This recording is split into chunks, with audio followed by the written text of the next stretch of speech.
Ya estamos en la Tercera Guerra Mundial y el mundo todavía no lo sabe. Segundo año consecutivo del conflicto ruso-ucraniano y la locomotora rusa avanza cada vez más rápido. Así es, a pesar de que el conflicto ucraniano es una guerra de desgaste controlada, financiada y dirigida por Occidente contra Rusia, la Federación Rusa continúa su avance imparable, destruyendo todo el armamento occidental que se le proporciona a Ucrania, incluyendo tanques de combate, aviones caza, sistemas de defensa aérea, misiles supuestamente ultramodernos, así como todo cuanto se le ponga enfrente al ejército ruso. Según dijo Joe Biden al principio de la guerra, que destruiría la moneda rusa y la economía rusa dejándolas en escombros. Sin embargo, la moneda que se está quedando en escombros es precisamente el dólar estadounidense, pues está inmersa en una devaluación continua e imparable, y ya no solo contra las monedas más fuertes del planeta, como el yen japonés, el euro de la Unión Europea y el yuan chino, sino que ahora mismo sucumbe frente a monedas de países en vías de desarrollo, como es el caso de la moneda mexicana, el peso mexicano. Pero sucede que no solo la economía rusa no ha sucumbido ante los embates del tío Sam y su cuadrilla de lacayos, sino que ahora mismo la economía rusa es la quinta del mundo, por delante de países como Corea del Sur, España, la poderosa Alemania, y hasta del Reino Unido. Solo 4 países están por delante de Rusia en términos económicos, a saber, Estados Unidos, Japón, la India y China. Y sucede que estos 2 últimos países son aliados íntimos de Moscú, conformando el bloque político-económico llamado los BRICS. Pues bien, no solo Rusia ha subido de categoría en cuanto al tema económico respecto de sus rivales, sino que también está ganando la guerra en Ucrania de manera clara e incontestable. Y es que esta guerra de Ucrania no solo no ha debilitado a Rusia, sino que la ha hecho aún más fuerte, fortaleciendo su industria, su economía, su ciencia y su tecnología, y, sobre todo, su independencia.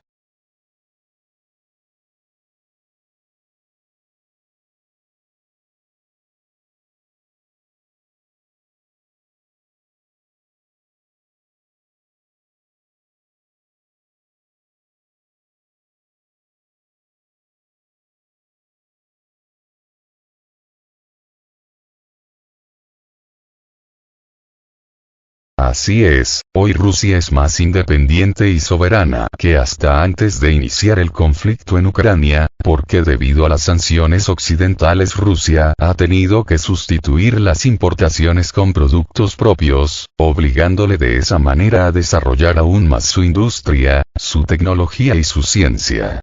Pero, sobre todo, a lo que sí que han contribuido estas sanciones occidentales es hacer que Rusia se vuelva aún más independiente y soberana, pues ahora su industria y su economía dependen casi completamente de ellos mismos, con la ayuda de sus socios estratégicos, es decir, de los BRICS. Así es, casi toda la industria rusa se ha tenido que reconfigurar para sustituir las importaciones al extranjero, importaciones que se vieron obstaculizadas a raíz de las sanciones occidentales. De esta manera la industria, y en general, la economía rusa, han tenido que crecer, especializarse y desarrollarse, de tal manera que los recursos que antes se destinaban a la importación de componentes manufacturados del exterior, ahora se quedan en Rusia. De tal modo que la economía rusa se vuelve más diversificada, más versátil y más autosuficiente, y, ante todo, más robusta, pues los recursos que antes se iban al exterior, ahora se quedan en Rusia. Recursos que están contribuyendo al desarrollo industrial y tecnológico de la Federación Rusa. Es por ello que la economía rusa en tan solo 2 años ha pasado del puesto 12 a ocupar el 5º lugar a nivel mundial. Todo un logro del zar Vladimir Putin y su excelente equipo de asesores, empezando por la jefa del Banco Central ruso, Elvira Nabiullina. Así es, la atinada política financiera del Banco Central ruso ha sido clave para mantener el valor del rublo ruso, así como el funcionamiento adecuado de la economía rusa, evitando de esta manera los malos augurios del presidente estadounidense cuando decía que dejaría al rublo ruso en escombros y a la economía rusa en ruinas. Por este medio siempre se les ha venido hablando mucho de economía, y ya todos los que son seguidores habituales del canal saben a lo que me refiero. Saben perfectamente cuáles han sido esas medidas económicas del Banco Central ruso que evitaron la devaluación del rublo y mantuvieron andando la economía rusa. Pues bien, gracias a esas medidas económicas, financieras y políticas que tomaron los líderes rusos, comenzando por el presidente ruso Vladimir Putin, es que se logró anular el efecto negativo de todas las sanciones occidentales contra la economía rusa, a tal grado que no solo no pudieron dañarla, sino que la catapultaron del puesto 12 al quinto puesto a nivel mundial, con un crecimiento constante del cuando menos el 3% estos dos últimos años. En ese mismo periodo de tiempo casi todas las economías occidentales sufrieron una muy alta inflación con un crecimiento económico cero, sino que hasta negativo.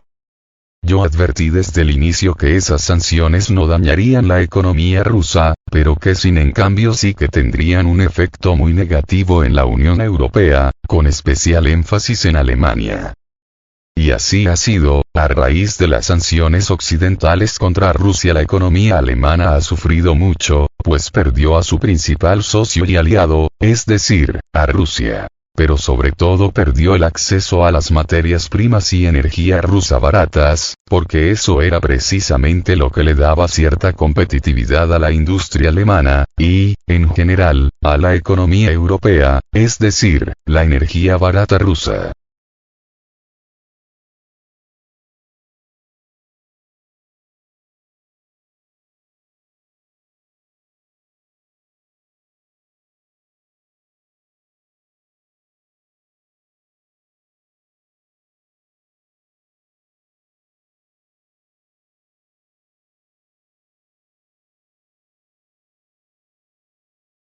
Pues bien, al Europa perder el acceso a las materias y energía baratas rusas, toda su industria perdió competitividad de manera importante, de tal modo que, o tuvieron que cerrar, o tuvieron que emigrar a otros países, desindustrializando con ello toda Europa. No por nada el presidente de Bulgaria se niega a dejar de comprar gas y petróleo ruso, y en general, está en contra de las sanciones antirrusas y del apoyo armamentístico al gobierno de Ucrania. Pues bien, así como Rusia ha vencido de manera contundente a Occidente en el campo económico, eso mismo está pasando ahora mismo en el campo de batalla en Ucrania, lugar donde todo el armamento occidental que se envía a la línea del frente es inmediatamente destruido por el ejército ruso.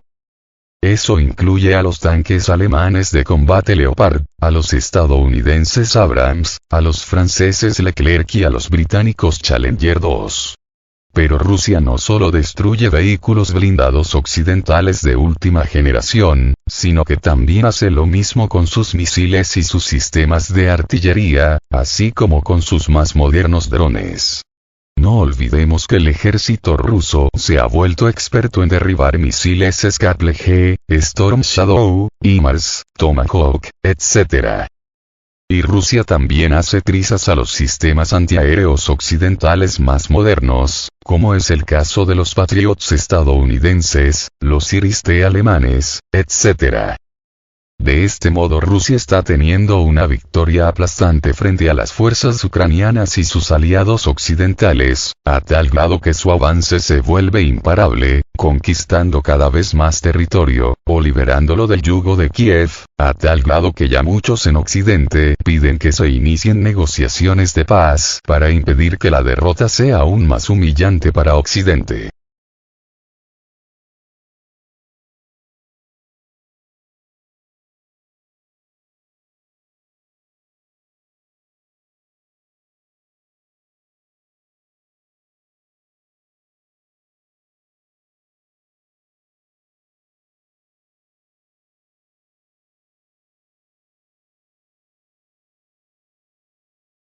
Así, tenemos que ya muchos países se cuestionan la conveniencia de seguir apoyando al régimen de Kiev. Inclusive el gobierno estadounidense por el momento ha congelado la ayuda militar y financiera a Ucrania, quizá con la esperanza de que Zelensky se siente a negociar con Rusia. Claro que Rusia ha declarado que aceptará solo una cosa, y esa es la capitulación total e incondicional de Kiev. Los rusos han dejado claro que la soberanía sobre las repúblicas del Donbass, así como de Zaporozhia y Jersón, está fuera de toda negociación. Pero no solo eso, sino que ahora mismo muchos líderes rusos están diciendo que no solo esas 4 regiones ex-ucranianas son parte de la Federación Rusa, sino que ahora también lo son la región de Odessa y de Kharkov. Recordarán que hace tiempo dije que esas 2 regiones, Kharkov y Odessa, pasarían a formar parte de Rusia, pero ahora mismo estamos viendo cómo ese vaticinio efectivamente se está cumpliendo ante nuestros ojos. Y entre más tarden en Ucrania en aceptar la derrota, más territorio perderán a manos de Rusia. En Occidente no quieren reconocer la derrota, pero la derrota ya es un hecho. Lo único que les queda por hacer es aceptarla, o iniciar una tercera guerra mundial para intentar evitarla. Y es quizás hacia allá hacia donde se quieren dirigir los líderes occidentales, sobre todo los europeos.